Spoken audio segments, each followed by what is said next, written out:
C'est une projet qui avait 10 milliards d'euros sur la table et que l'hydrogène maintenant a les moyens, et vous avez les moyens d'avancer, puisque quand on met, on va dire, une somme comme ça sur la table, ça veut dire que derrière, il y a 10 fois plus d'investissement. Les trophées de l'hydrogène sont nés grâce à la contribution de l'actuel et dernier président de l'ADEME, Arnaud Leroy, et de son conseiller en hydrogène, Luc Bodino, et ainsi que Philippe Boucli, et puis plein d'autres gens que je n'ai pas le temps de nommer. Tous les candidats et les lauréats sont des pionnières qui avancent sur un chemin pas facile. Le futur, c'est un futur au-delà de l'État, un futur pour l'humanité entière. Eh bien, tout d'abord, je voudrais dire bienvenue et félicitations à tous les participants au concours Hydrogénie qui sont là ce soir pour ces trophées de l'hydrogène 2022. C'est un événement important et l'ADEME est fière d'en être partenaire. Pourquoi ? Parce que l'hydrogène, vous le savez tous, c'est un sujet d'actualité et de plus en plus. Et quand on est dans l'innovation, bien sûr, c'est un moment où on a besoin de la créativité de tous, on a besoin d'un travail collectif parce qu'on ne peut pas innover tout seul. Et donc, le message que je voudrais passer aux lauréats de ce concours et à tous les participants à cet événement, c'est continuer à monter des projets, continuer à proposer des solutions. Tout n'ira pas jusqu'au bout. En secteur de l'innovation, il y a des choses qui ne marchent pas, mais il faut essayer. C'est le droit à l'erreur et l'État et l'ADEME seront à vos côtés pour vous accompagner dans cette démarche. L'hydrogène se porte bien, merci. Une grande effervescence, un grand dynamisme. Et donc les 9 catégories qui vont vous être présentées récompensent des avancées dans chacun des domaines qui ont été retenus, des projets qui me semblent emblématiques. Et puis, donc ça illustre évidemment le dynamisme de cette filière.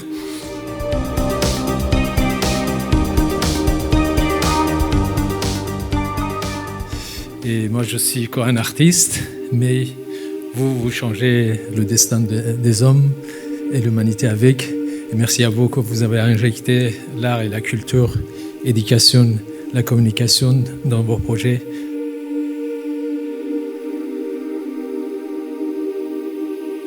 Puis on s'est engagé dans la transition énergétique puisque ça fait partie de notre ADN. On a voulu être accélérateur de la transition énergétique parce qu'on pense que c'est extrêmement important et vous le prouvez tous.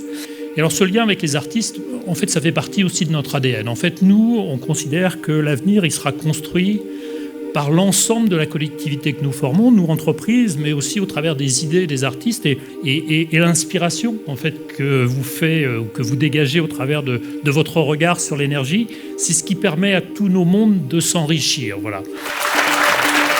Je souhaite tout d'abord remercier le jury pour ce prix et vous remercier toutes et tous de participer aujourd'hui à cet événement qui rassemble bien des acteurs de notre filière et de notre industrie.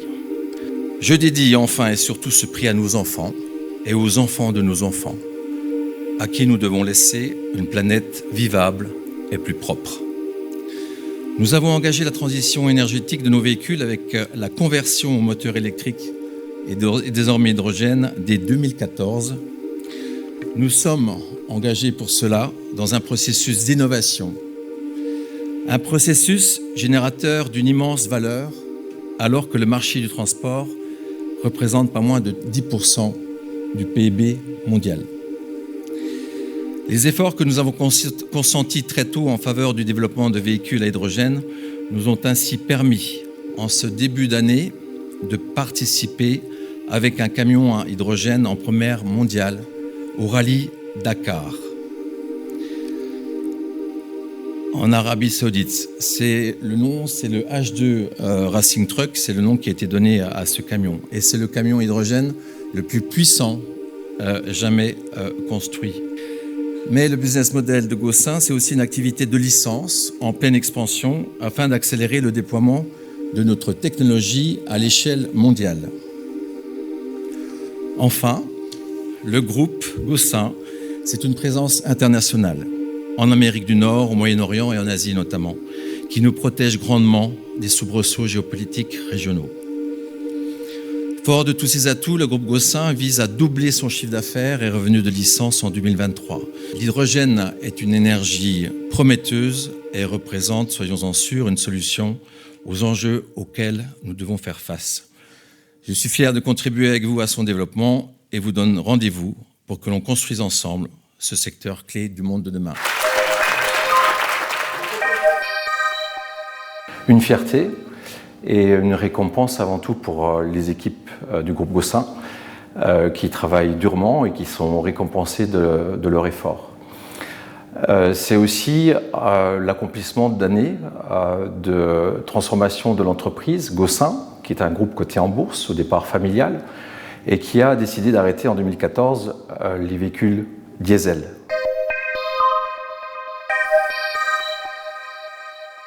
Alors on a un business model qui est de transférer la technologie. On parle de licence et on devient mondiaux grâce à des partenariats, des partenaires qu'on va trouver dans le pays qui nous intéresse. Le Japon fait partie d'un pays qui nous intéresse. On a déjà vendu des licences par exemple pour le port de Singapour. On a trouvé un partenaire qui s'appelle ST Engineering et qui produit en ce moment même des véhicules.